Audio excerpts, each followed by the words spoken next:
Hi everyone, I hope you're having a good day. So now we're gonna embark on a new lesson, which is Module 7, entitled Behaviorist Perspective.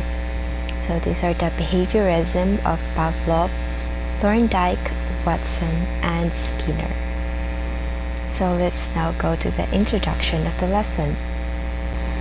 So the theory of behaviorism focuses on the study of observable and measurable behavior.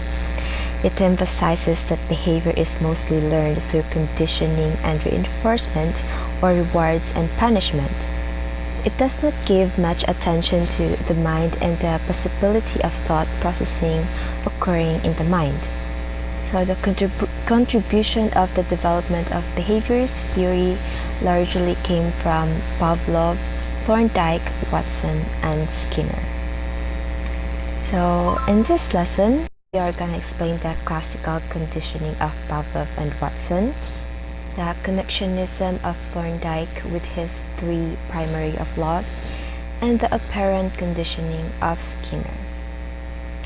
So this is the Ivan Pavlov. He is a Russian physiologist known for his work in classical conditioning or stimulus substitution. And his renowned experiment involved in meat, a dog, and a bell. So initially, Pavlov was measuring the dog's salivation in order to study digestion. And with his experiment, he stumbled upon classical conditioning. So as you can see in the illustration on the screen, this is Pavlov's experiment, his so-called classical conditioning. So in stage 1, before conditioning, ringing the bell or the neutral stimulus caused no response from the dog. And then placing the food or the unconditioned stimulus in front of the dog initiated salivation, and this salivation called unconditioned response. Now in stage 2, during conditioning, the bell is paired with the meat. Now the bell was rung a few seconds before the dog was presented with the food. Now this caused salivation, or what we call the unconditioned response. Now, in stage 3, after conditioning, the ringing of the bell or the conditioned stimulus alone produced salivation. This is called the conditioned response. Now, with his experiment, he called this the classical conditioning. Now, guys, classical conditioning is a type of unconscious or automatic learning.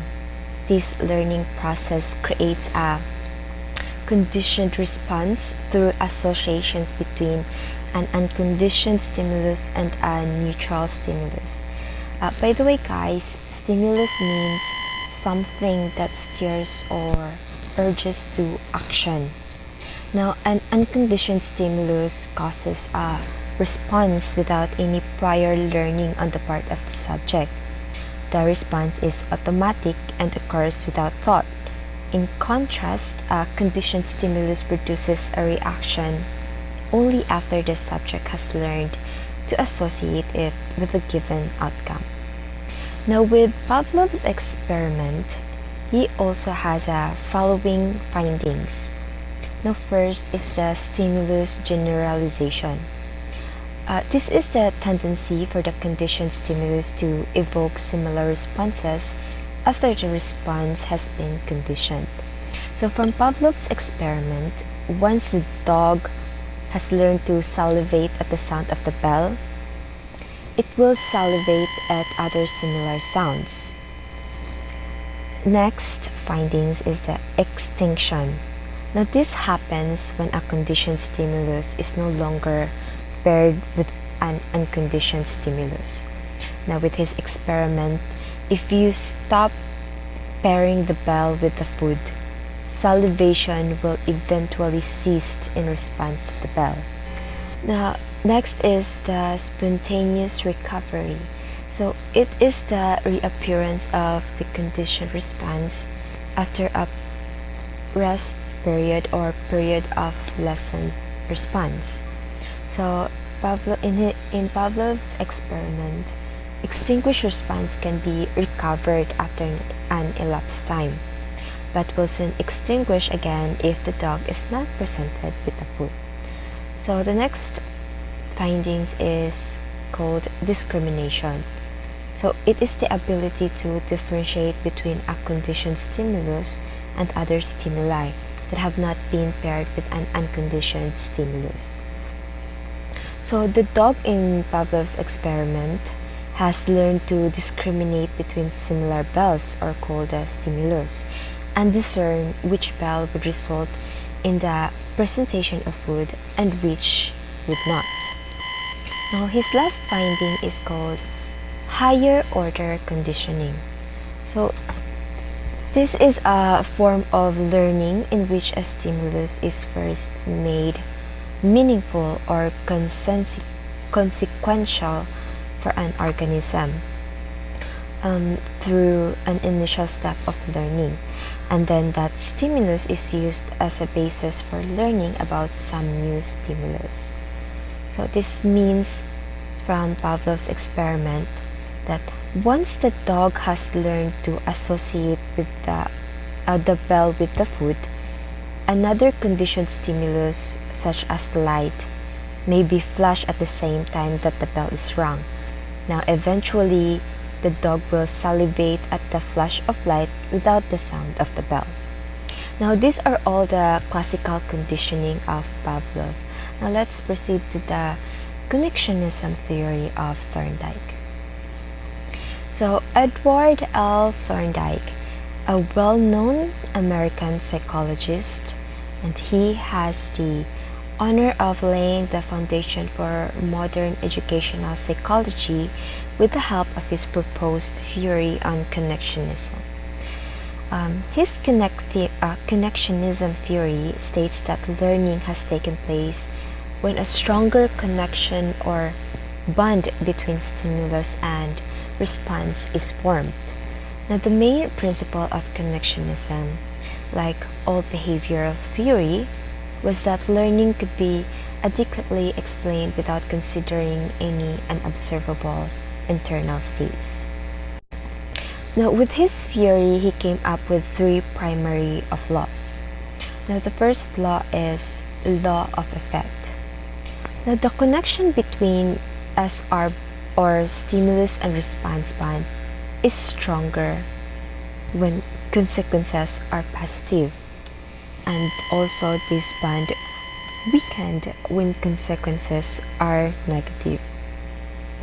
But later on, Thorndike revised this law when he figured out that negative rewards or negative consequences does not necessarily weaken the bonds, and pleasurable consequences does not necessarily motivate performance. Now the second law is the law of exercise. So this states that the more an SR, or stimulus response bond, is practiced, the stronger it will become. So the line "practice makes perfect" seemed to be associated with this law.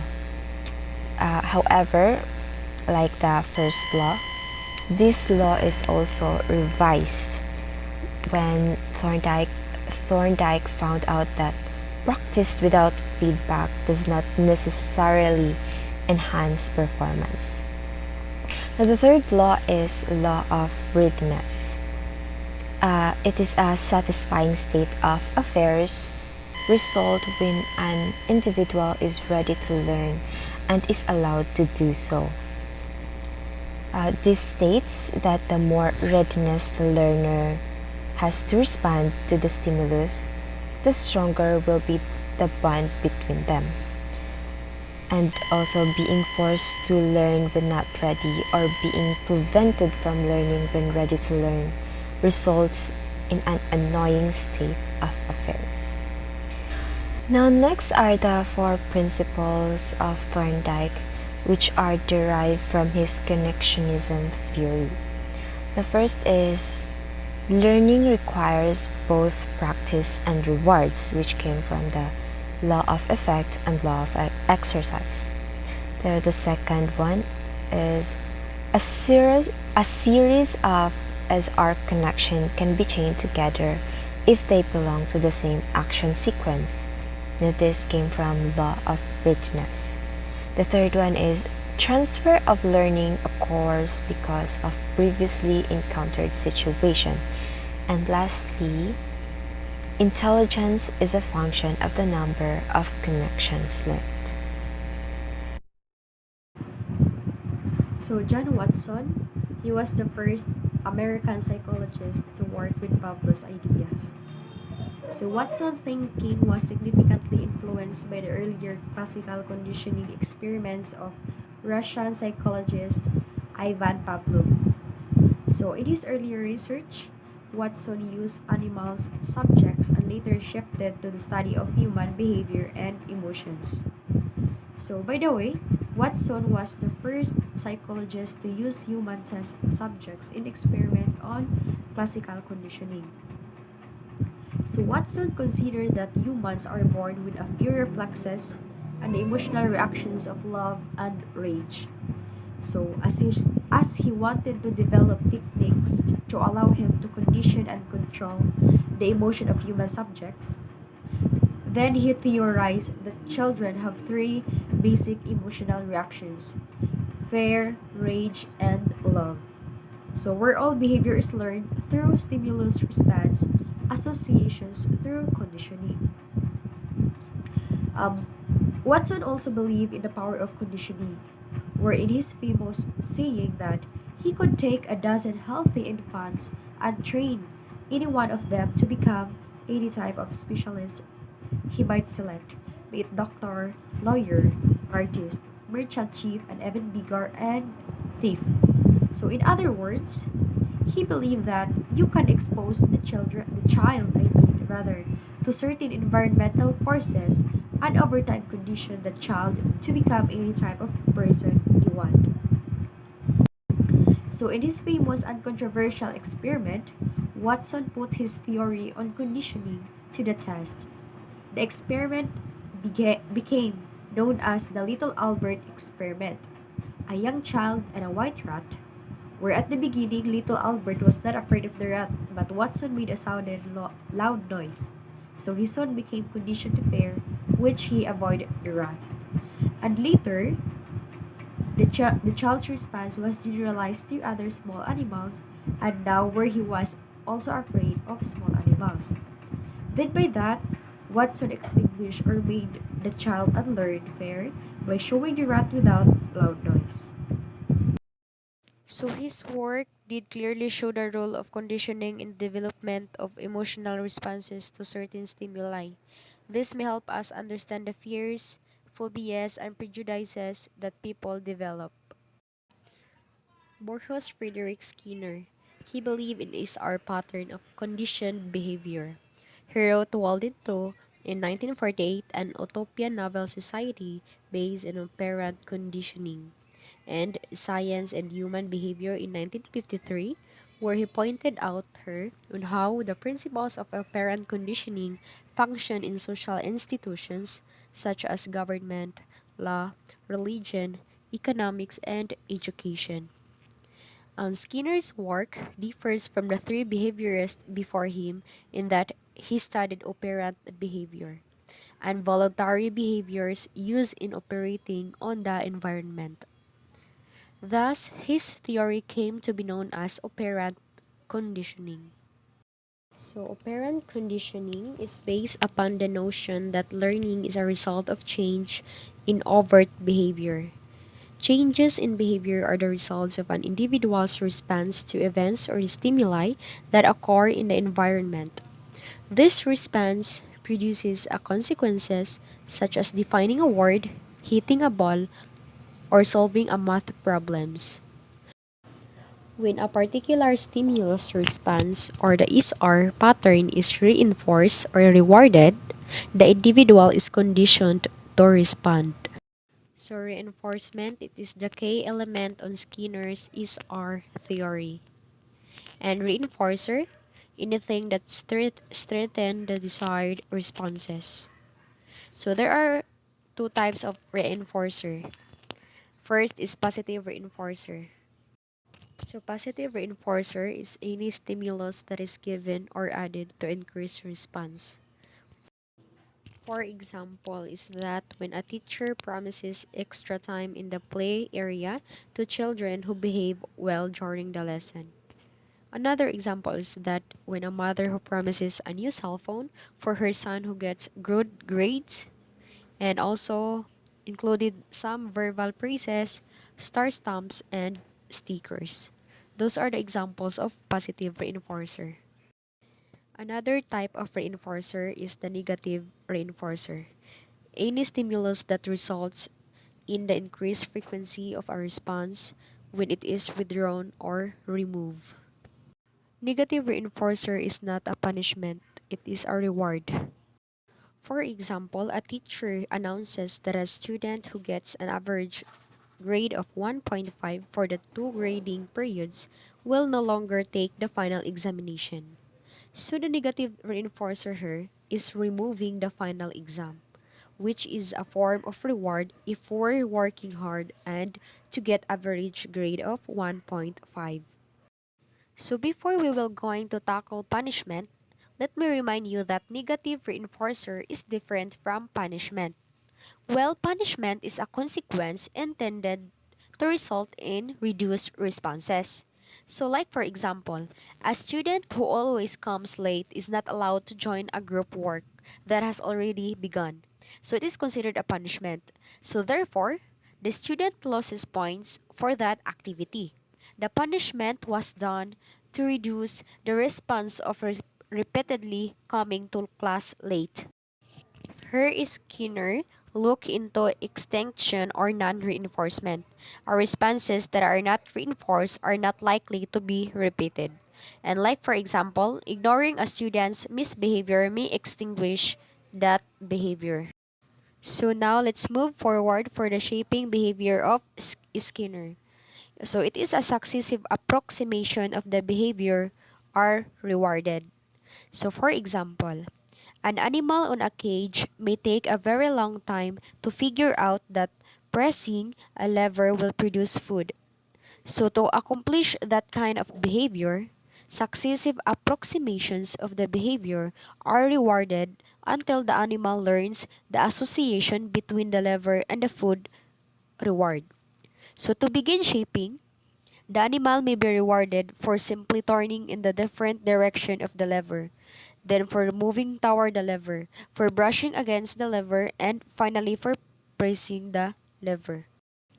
Behavioral chaining.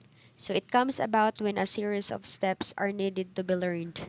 So, for example, in animals, the animal would master each step in sequence until the entire sequence is learned.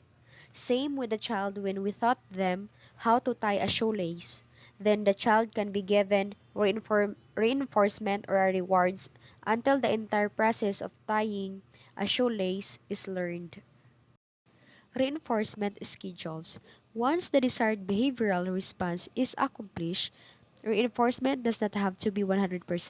In fact, it can be maintained more successfully through what Skinner referred to as partial reinforcement schedules.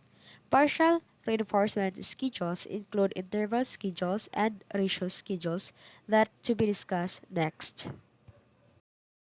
Let's proceed to fix interval schedules. So the target response is reinforced after a fixed amount of time has passed since the last reinforcement. So for example, the bird in a cage is given food or the reinforcer every 10 minutes regardless of how many times it presses the bar. And in variable interval schedules, this is same in fixed interval schedules, but the amount of the time that must pass between reinforcement varies. So for example, the bird in a cage may receive food or the reinforcer different intervals, not every 10 minutes. So fixed ratio schedule.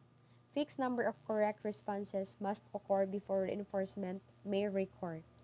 For example for this is that the bird will be given food, which is the reinforcer, every time it presses the bar 5 times.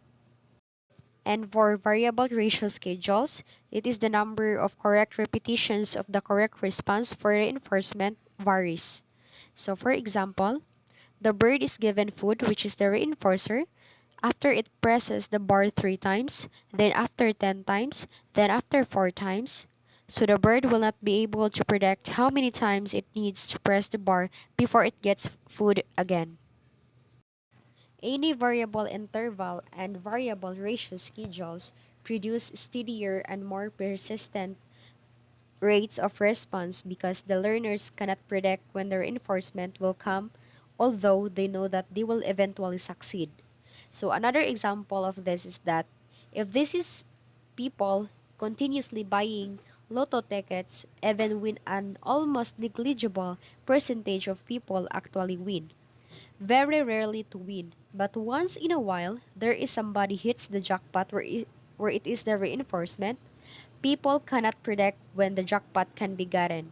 It is the variable interval. So they can continue they will continue to buy tickets, which is the repetition of responses. And now let's proceed to the implication of operant conditioning of Skinner. So, number one, practice should take the form of question, the stimulus, and the answer, which is the response frames, which expose the student to the subject in gradual steps. Number two, require that the learners makes a response for every frame and receive immediate feedback. Number three, try to arrange the difficulty of the questions to the response is always correct and hence a positive reinforcement.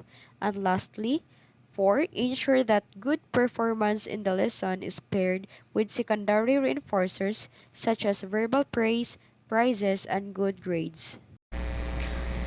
Now, these are all the principles derived from the operant conditioning of Skinner. First is a behavior that is positively reinforced will reoccur, and intermittent reinforced is particularly effective.